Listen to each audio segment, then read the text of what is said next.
Supreme কোর্টের সাম্প্রতিক রায়ে পশ্চিমবঙ্গের প্রায় ২৬,০০০ শিক্ষকের চাকরি বাতিল হয়েছে। দীর্ঘ আইনি লড়াইয়ের পর এই রায় এসেছে, যা শিক্ষাক্ষেত্রে এক বিরাট বড় ধাক্কা। কিন্তু কিভাবে ঘটলো এই বিপর্যয়, চলুন জেনে নেব আজকের ভিডিওতে। ২০১৬ সালে এ রাজ্যে শিক্ষক নিয়োগের জন্য পরীক্ষা নেওয়া হয়, কিন্তু অভিযোগ ওঠে এই শিক্ষক নিয়োগে ব্যাপক দুর্নীতি হয়েছে। নিয়োগ দুর্নীতি নিয়ে অনেকগুলি মামলা দায়ের হয়। সেই মতো সুপ্রিম কোর্ট তার ৪১ পাতার চূড়ান্ত রায়ে জানিয়েছে এই নিয়োগ প্রক্রিয়ায় অন্তত ১৭ রকমের কারচুপি হয়েছে। আরও একবার ভালো করে শুনে রাখুন, মোট ১৭ রকমের দুর্নীতি হয়েছে। সুপ্রিম কোর্টের রায় কি বলেছে? সুপ্রিম কোর্টের বিচারপতিরা জানিয়েছেন এই দুর্নীতির ফলে দুটি শ্রেণীর শিক্ষক সৃষ্টি হয়েছে। প্রথম শ্রেণী হলো টেন্টেড বা দাগি, যারা প্যানেলে নাম না থাকা সত্ত্বেও চাকরি পেয়েছে বা বেআইনিভাবে প্যানেলে ঢুকে গেছে। এই শ্রেণীর শিক্ষকদের জনগণের করের টাকায় পুরো মাইনে ফেরত দিতে বলা হয়েছে। দ্বিতীয় শ্রেণী হলো বেনিফিট অফ ডাউট পাওয়া শিক্ষকরা, যাদের চাকরি গেলেও তাদের মাইনে ফেরত দিতে হবে না। এখানেই অনেকে প্রশ্ন করছেন, আদালত তো যারা দুর্নীতি করে চাকরিতে ঢুকেছিল তাদের মাইনে ফেরত দিতে বলেছে, বাকিদের বলেনি, সুতরাং এখানেই তো যোগ্য এবং অযোগ্য আলাদা হয়ে গেল। বিষয়টি কিন্তু তেমনটি নয়।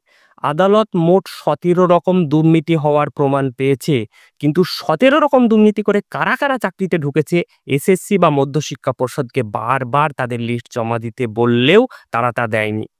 যারা শুধুমাত্র সাদা খাতা জমা দিয়ে চাকরি পেয়েছে, সিবিআই তদন্তে শুধু তাদেরই লিস্ট উদ্ধার করতে পেরেছে। বাকি যারা প্রশ্নপত্র কিনে, র্যাঙ্ক জাম, ফর্ম ফিল আপ না করে ইত্যাদি অন্যান্য অসৎ উপায় অবলম্বন করে চাকরি পাওয়ার প্রমাণ থাকলেও কারা কারা এইভাবে চাকরি পেয়েছে তাদের লিস্ট জমা না দেওয়ায় যোগ্য এবং অযোগ্য বাছা সম্ভব হয়নি। আদালত তার রায়ের ৪২ নম্বর প্যারাগ্রাফে বলেছে, চুরি হচ্ছে দেখে বুঝেও চুরি ধামাচাপা দিতে জান লড়িয়ে দিয়েছে স্কুল সার্ভিস কমিশন। আদালত বলেছে, এই যে পরম মমতায় চুরির প্রতিটি পর্যায়ে লুকিয়ে ফেলছে, প্রমাণ লোপাট করতে সফল হয়েছিল কমিশন, তাতেই চাপা পড়ে গেল ধ্রুব সত্য। জানা গেল না এই নিয়োগ প্রক্রিয়ায় শিক্ষা দীক্ষা পরিশ্রম মেধা সততা দূরে ঠেলে শুধুমাত্র টাকার বিনিময়ে চাকরি বিক্রির খেলায় নেমেছিল কারা। আসলে সেক্ষেত্রে আদালতে সত্যি বলতে হতো। সেই সব সত্যি বলতে গেলে চোরের রানীর নাম নিতে হতো কমিশনকে। সেসব লুকোতেই হাইকোর্ট থেকে সুপ্রিম কোর্ট চুরির কারিগররা বলতেই পারলেন না কে কালো কেই বা সাদা, তাই চাকরি গেল যোগ্যদেরও। কাল থেকে বিভিন্ন মিডিয়া একটা কথা বারবার প্রচার করছে, ৩ মাসের মধ্যে নিয়োগ প্রক্রিয়া শেষ করতে হবে বলে নাকি আদালত নির্দেশ দিয়েছে। সেটা কোথায় বলেছে বলুন তো? এটাও গুলিয়ে দেওয়ার চেষ্টা। আসলে আদালত কি বলেছে সেটা বুঝতে ৪৭ নম্বর প্যারাগ্রাফ পড়ুন।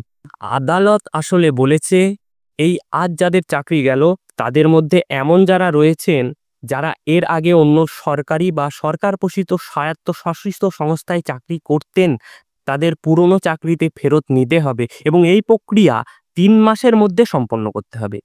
আদালত তার রায়ে জানিয়েছেন এই দুর্নীতির ফলে দুটি শ্রেণীর শিক্ষক সৃষ্টি হয়েছে। প্রথম শ্রেণী হলো টেন্টেড বা দাগি, যারা প্যানেলে নাম না থাকা সত্ত্বেও চাকরি পেয়েছে বা বেআইনিভাবে প্যানেলে ঢুকে গেছে, এটা প্রমাণিত। এই শ্রেণীর শিক্ষকদের জনগণের করের টাকায় পাওয়া পুরো মাইনে ফেরত দিতে হবে এবং তারা আর চাকরির পরীক্ষায় বসতে পারবে না। দ্বিতীয় শ্রেণী হলো বেনিফিট অফ ডাউট পাওয়া শিক্ষকরা, যাদের চাকরি গেলেও তাদের মাইনে ফেরত দিতে হবে না।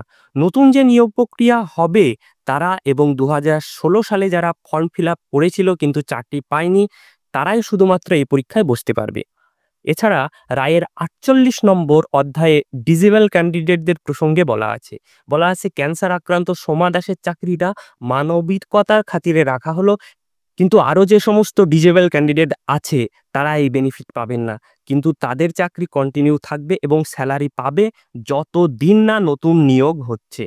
তবে মনে রাখা প্রয়োজন, এই রায় শুধুই ২৫,৭৫৩ জন শিক্ষকের ভবিষ্যৎ নয়, পুরো শিক্ষা ব্যবস্থার স্বচ্ছতা নিয়ে প্রশ্ন তুলছে। আদালত নির্দেশ দিয়েছে যাদের চাকরি গেছে কিন্তু তারা পূর্বে অন্য সরকারি চাকরিতে ছিলেন, তাদের ৩ মাসের মধ্যে পুরনো চাকরিতে ফিরিয়ে নিতে হবে। কিন্তু নতুন নিয়োগের বিষয়ে আদালত কিছুই বলেনি। তাহলে এ রাজ্যে শিক্ষকের ভবিষ্যৎ কি? অবশ্যই আপনারা আপনাদের কমেন্টে জানাবেন। ধন্যবাদ।